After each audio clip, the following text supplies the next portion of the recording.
मैं doctor Manju Meena, MS girls college Bikaner. कल के लेक्चर में ऑनलाइन क्लास में मैंने आप लोगों को मैकियावेली के राजनीतिक विचारों का पहला जो पॉइंट है, मानव स्वभाव संबंधी विचार,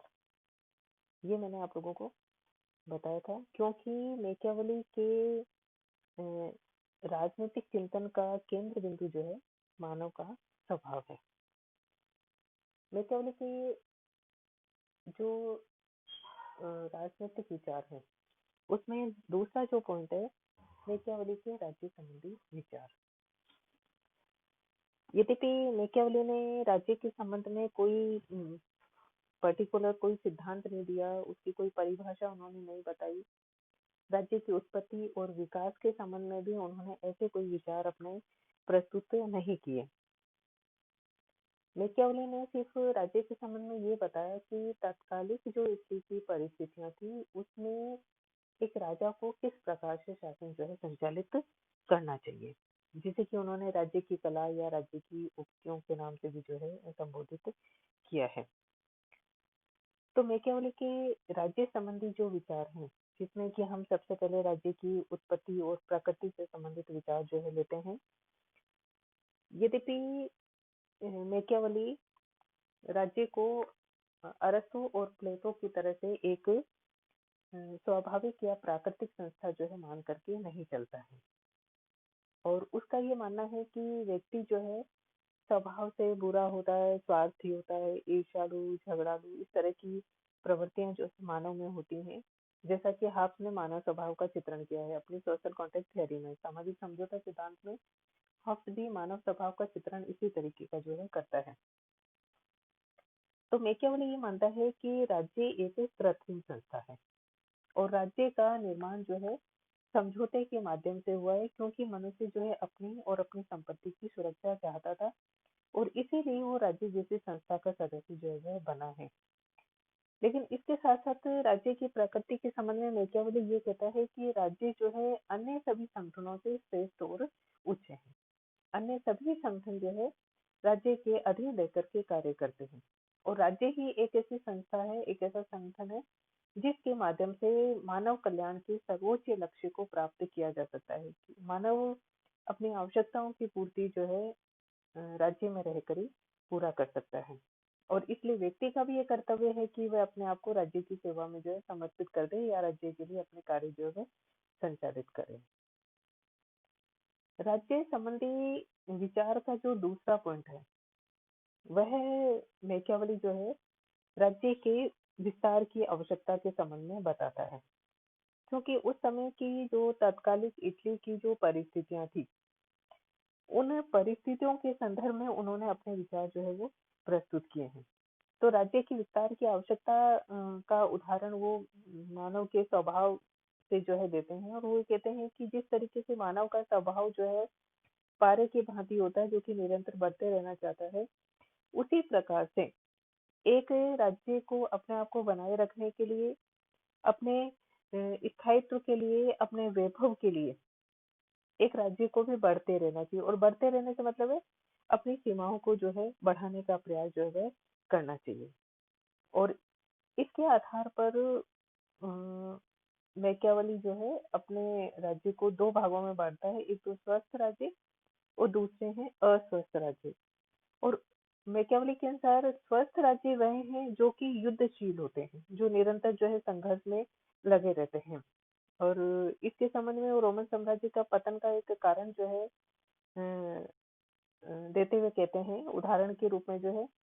वो ये कहते हैं कि रोमन साम्राज्य का जो पतन हुआ, उसका मूल कारण ये था कि रोमन साम्राज्य सदैव जो है एक समान बने रहे। उनके जो शासक थे उन्होंने साम्राज्य विस्तार के प्रयास जो है वो नहीं किए, और इसी कारण से जो है उनका पतन जो है वह होता है। तो मैकियावेली जो है अपने ग्रंथ प्रिंस और डिस्कोर्सेस में इस बात पर बल देते हैं, इसकी चर्चा करते हैं कि एक राजा को अपने अधिकृत प्रदेश को निरंतर जो है आगे बढ़ाने का प्रयास जो है वह करना चाहिए। तो मैकियावेली जो है इटली का एकीकरण चाहता था, और इटली के एकीकरण के संदर्भ में ही उसने ये विचार जो है वो प्रस्तुत किए। जहाँ तक राज्यों के वर्गीकरण और उनके विभिन्न जो शासन प्रणाली है, उनके संबंध में विचार का जो सवाल है, तो उसके संबंध में मैकियावेली जो है ने ये देखा था कि किस तरीके से जो है इटली के जो पड़ोसी राष्ट्र हैं, फ्रांस है, इंग्लैंड है और स्पेन है, वहाँ पर जो है इन्होंने एकीकरण कर लिया था और एकीकरण के पश्चात वहाँ पर उन्होंने राजतंत्रीय व्यवस्था को स्थापित किया था और राजतंत्रीय व्यवस्था स्थापित होने से वह राष्ट्र जो है विकास की ओर जो है अग्रसर हो रहे थे। तो मैकियावेली राजतंत्रीय व्यवस्था को सबसे अच्छी जो है शासन व्यवस्था इटली की तत्कालीन परिस्थितियों के संदर्भ में मान करके चल रहे थे और मतलब कि वह राजतंत्रीय व्यवस्था का समर्थन क्यों कर रहे थे, क्योंकि इटली के लोगों का जो है भ्रष्ट जो है चरित्र हो गया था, राज्य में शक्ति की बहुत ज्यादा असमानता थी और इटली की जो तत्कालीन व्यवस्था है ये जो है मैकियावेली को इस चीज के लिए विवश करती हैं कि इटली को यदि हमें एकीकृत करना है तो उसके लिए हमें एक राजा को जो है स्थापित करना होगा या राजतंत्रीय व्यवस्था जो है वो हमको अपनानी होगी। यद्यपि मैकियावेली जहाँ तक श्रेष्ठ शासन व्यवस्था की बात है, तो मैकियावेली गणतंत्रीय व्यवस्था को सबसे अच्छी शासन व्यवस्था मानते हैं और इसीलिए उन्होंने जो है एथेंस और रोमन गणराज्य की जो है प्रशंसा की, क्योंकि वहां पर गणतंत्रीय व्यवस्था थी और गणतंत्रीय व्यवस्था होने के कारण से उन्होंने सैकड़ों वर्षों तक अपनी उन्नति की और उन्नति की चरम जो सीमा है उसको प्राप्त करने का प्रयास किया। मतलब कि रोमन साम्राज्य में राजतंत्रीय व्यवस्था नहीं होने के कारण से ये सब जो है हो पाया, क्योंकि मैकियावेली का ये मानना है कि राजा जो है अ, वह यद्यपि सार्वजनिक कल्याण करता है, लेकिन जो सार्वजनिक कल्याण और सार्वजनिक सुख जो प्राप्त किया जा सकता है वह सिर्फ गणतंत्रीय व्यवस्था में ही प्राप्त किया जा सकता है, क्योंकि गणतंत्रीय व्यवस्था में शासन की जो बागडोर होती है वो जनता के हाथ में होती है। पदाधिकारियों के चयन में भी एक व्यक्ति की अपेक्षा सामान्य जनता की जो इच्छा होती है वह ज्यादा सही जो है होती है। एक राजा जो है गलती कर सकता है, लेकिन जनता जो है अपने पदाधिकारियों के चयन में कोई गलती नहीं कर सकती। और साथ ही साथ में जो राजतंत्रीय व्यवस्था है उसमें समय के अनुरूप जो है परिवर्तन जो है पॉसिबल या संभव नहीं हो पाता है और गणतंत्रीय व्यवस्था में जनता की आवश्यकता के अनुसार जो है परिवर्तन हो सकता है। और और इसके साथ साथ मैकियावेली जो है गणतंत्रीय व्यवस्था को इसलिए भी अच्छा मानते हैं क्योंकि जनता के कल्याण का जो कार्य है वह गणतंत्रीय व्यवस्था में अधिक अच्छे तरीके से हो सकता है। यद्यपि राजा राज्य के निर्णय उत्तम तरीके से ले सकता है, लेकिन राज्य को कायम रखने के लिए अगर हम उसे लंबे समय तक कायम रखना चाहते हैं तो उसके लिए हमें गणतंत्रीय व्यवस्था को ही अपनाना पड़ेगा। तो जिस तरीके से शासन तंत्रों का वर्गीकरण अरस्तू ने किया था उसी प्रकार का वर्गीकरण जो है मैकियावेली करता है और वह अपनी शासन व्यवस्था को दो भागों में बांटता है, शुद्ध शासन व्यवस्था और अशुद्ध शासन व्यवस्था। और इसमें वो ये मानते हैं कि जो शासन व्यवस्था सामान्य जनता के कल्याण के लिए कार्य करती है वह शुद्ध या अच्छी शासन व्यवस्था है और जो शासन व्यवस्था सामान्य जनता के हितों की अवहेलना करती है, उपेक्षा करती है, सामान्य जनता के कल्याण के लिए कार्य नहीं करती है, वह अशुद्ध या विकृत शासन व्यवस्था है। तो शुद्ध शासन व्यवस्था में मैकियावेली जो है राजतंत्र व्यवस्था, कुलीनतंत्री व्यवस्था और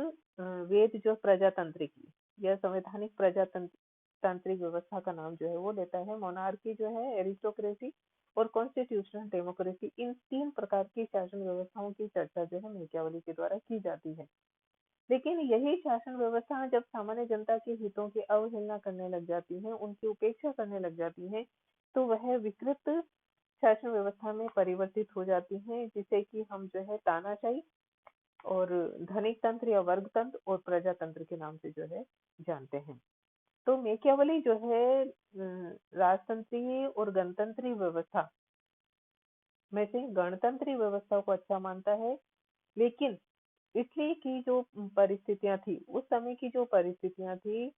और जो तात्कालिक आवश्यकता थी, उसको ध्यान में रखते हुए, क्योंकि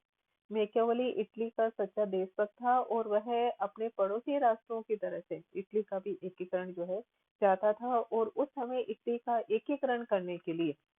राजतंत्रीय व्यवस्था की अत्यंत आवश्यकता थी। इसके बाद हम लेते हैं संप्रभुता संबंधी विचार। सॉवरेंटी संबंधी जो मैकियावेली के विचार हैं, यद्यपि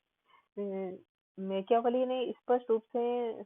संप्रभुता या सार्वभौमिकता शब्द का प्रयोग कहीं पर नहीं लिखा है, लेकिन वो जिस तरीके से ये कहता है कि अ, राजा की जो शक्तियां हैं, राजा के पास जो शक्तियां होती हैं, अ, उसके आधार पर हम हमें थोड़ा सा जो है संप्रभुता का जो है आभास होता है कि एक शासक जो है आंतरिक और बाह्य मामलों में जो है पूरी तरीके से स्वतंत्र होता है, और वह अपने राज्य को सुरक्षित रखने के लिए कोई भी निर्णय जो है वो ले सकता है। उस पर किसी तरह का कोई दबाव या प्रेशर जो है वह नहीं होता है। तो मेकियावेली जो है आंतरिक मामलों में और बाह्य मामलों में, एक राज्य के आंतरिक मामलों में और अंतर्राष्ट्रीय स्तर पर अंतर्राष्ट्रीय मामलों में जो है मेकियावेली जो है एक शासक के निर्णय को सर्वोच्च जो है मान करके चलता है, और इसी से हमें पता चलता है कि मेकियावेली जो है संप्रभुता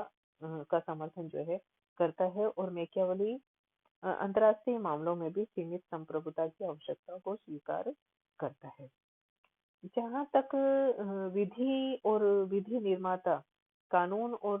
की बात हम करते हैं, तो कानून के संबंध में मेकियावेली जो है मध्यकालीन विचारकों की तरह से प्राकृतिक, शाश्वत और देवी जो कानून है, जो कि इस जगत से या मानव से संबंधित नहीं रखते हैं, क्योंकि इन तीनों कानूनों में पूरी सृष्टि जो है आ सकती है, आ जाती है, मतलब कि जिसमें जीव जंतु है, वनस्पति, नदी नाले, पहाड़, सभी जो है इन तीनों कानूनों के अंतर्गत जो है वह आते हैं। लेकिन मेकियावेली जो है मध्यकालीन विचारकों की तरह से इन तीनों कानूनों में विश्वास नहीं करता है, क्योंकि मेकियावेली ने अपने जो विचार दिए हैं मध्ययुगीन विचारकों से बिल्कुल उलट जो है, उनके विपरीत जो है विचार प्रस्तुत किए हैं, यथार्थवादी और व्यवहारिक जो है विचार प्रस्तुत किए हैं। वो धर्म में किसी तरह का विश्वास जो है, आस्था और श्रद्धा उनकी नहीं थी, और वह बुद्धि और तर्क में जो है विश्वास रखते हैं, और इसी कारण से वह सिर्फ नागरिकों के द्वारा बनाए गए कानून अर्थात मानवीय कानूनों में जो है विश्वास और श्रद्धा रखते हैं, क्योंकि उनका विश्वास सिर्फ इस जगत से है, इस लोक से है। मध्यकालीन विचारक तो ये कहते हैं कि दो प्रकार के लोग होते हैं, एक तो यही लोक और दूसरा जो है परलोक, और उसमें भी वो परलोक को ज्यादा महत्वपूर्ण मान करके चलते हैं, क्योंकि वो धार्मिक विचारक हैं, धर्म से बहुत ज्यादा प्रभावित थे, ईसाई धर्म का प्रचार और प्रसार करना उनका प्रमुख उद्देश्य था, और इसी कारण से वो मानते हैं कि मानवीय कानूनों के अलावा भी अन्य कानून होते हैं, और जो कि मनुष्य को मोक्ष दिलवाते हैं या स्वर्ग की प्राप्ति करवाते हैं या उनके परलोक को सुधारने का कार्य करते हैं। लेकिन मैकियावेली इन सब में विश्वास नहीं करता है, और वो सिर्फ मानव निर्मित कानूनों की ही बात जो है वह करता है। जहाँ तक कानून के निर्माण की बात है, तो उसमें मैकियावेली ये कहता है कि एक नए राज्य की स्थापना में मतलब कि हमें एक बुद्धिमान जो है विधि निर्माता या कानून निर्माता की जो है आवश्यकता होती है, और वह निर्माता एक व्यक्ति भी हो सकता है और एक संस्था भी हो सकती है, क्योंकि अ, उनके द्वारा निर्मित जो नियम है वह नागरिकों के जीवन को नियमित करते हैं, और उनमें नैतिक गुणों का विकास करते हैं, और उन राष्ट्रीय चरित्र का जो है उत्थान जो है करने का कार्य उनके द्वारा किया जाता है। और इसीलिए मैकियावेली जो है कानून को और कानून निर्माता जो संस्था है उसको ज्यादा महत्वपूर्ण मान करके चलते हैं। जहाँ तक राजा के आचरण के सिद्धांतों की बात है, मैकियावेली जो है राजा के आचरण के सिद्धांतों और नियमों की भी बात करते हैं, क्योंकि उनके लिए ये अत्यंत महत्वपूर्ण है। एक राज्य को चलाने के लिए राजा का आचरण कैसा होना चाहिए, वह किन-किन नियमों का पालन करे, जिससे कि वो अपने आप को भी सुरक्षित रख सके और अपने राज्य को भी सुरक्षित और स्थायी जो है रूप जो है वो प्रदान कर सके। और उसके लिए उसने अपने ग्रंथ द प्रिंस में जो है एक शासक के आचरण के जो नियम है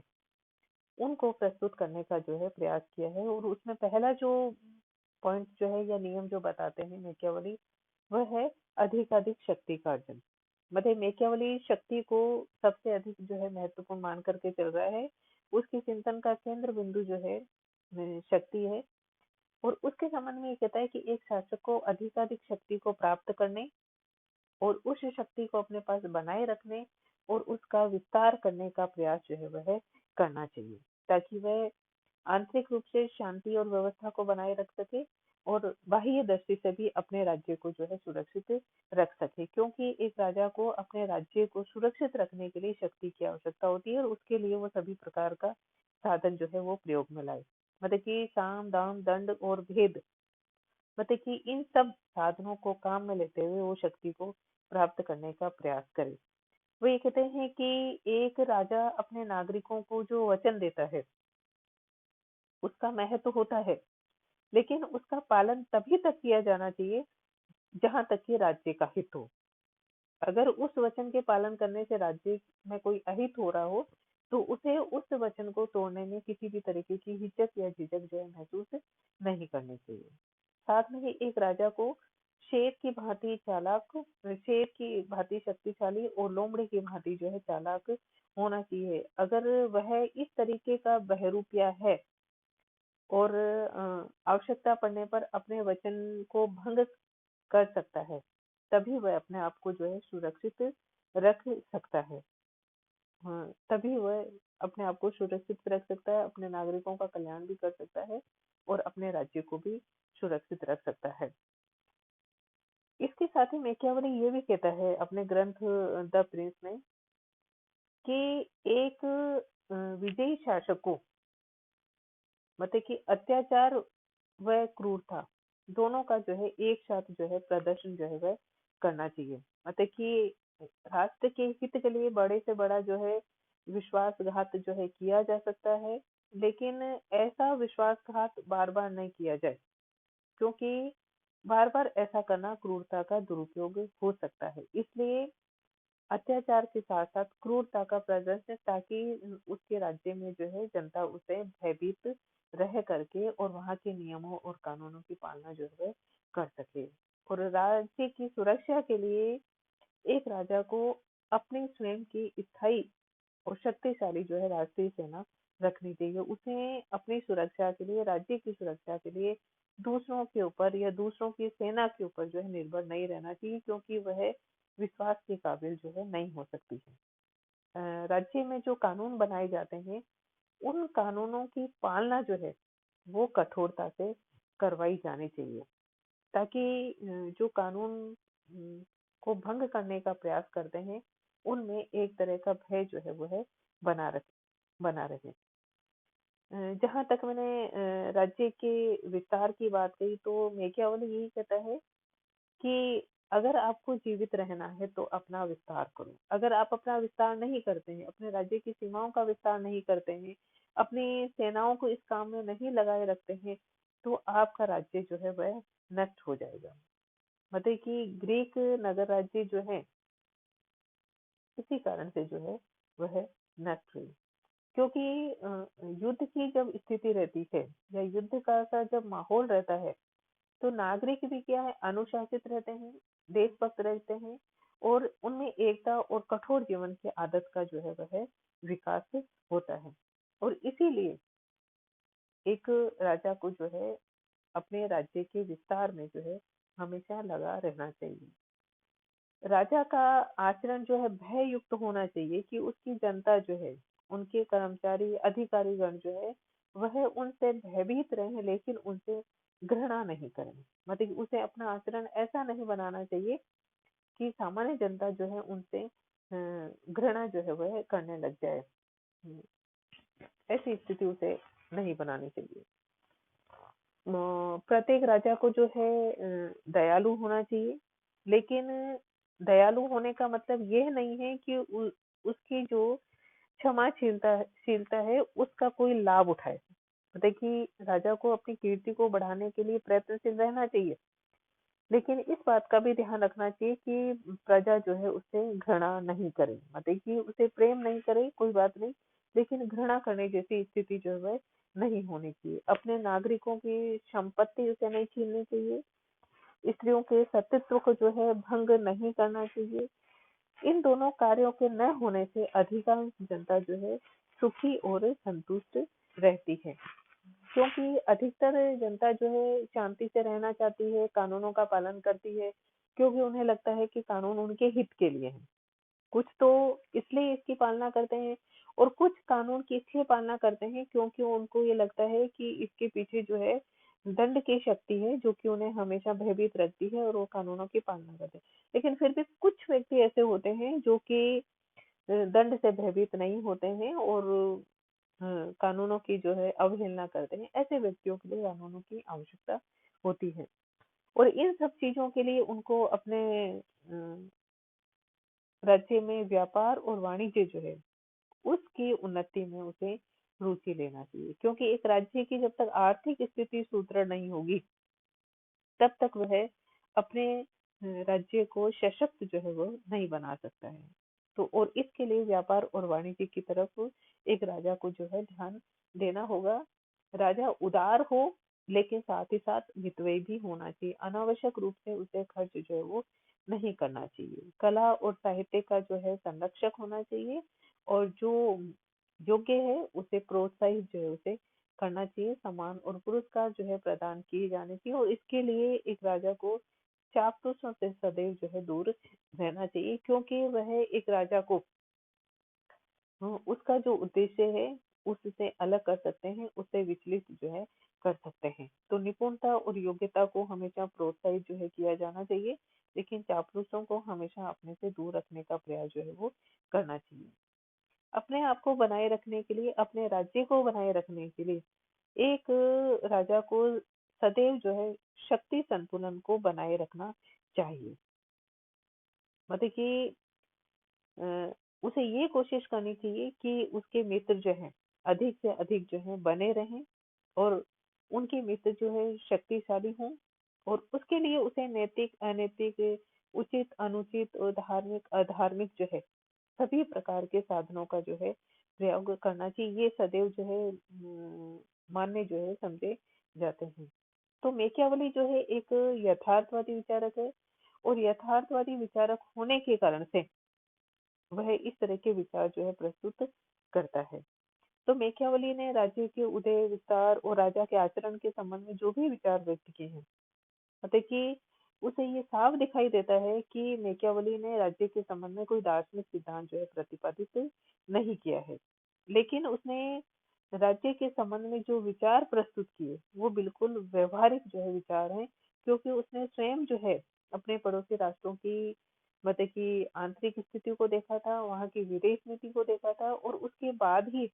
उन्होंने अपने इस ग्रंथ द प्रिंस की जो है रचना की, जिसमें उन्होंने अपने इन सब विचारों की चर्चा की। तो ये था अपना आज का जो टॉपिक है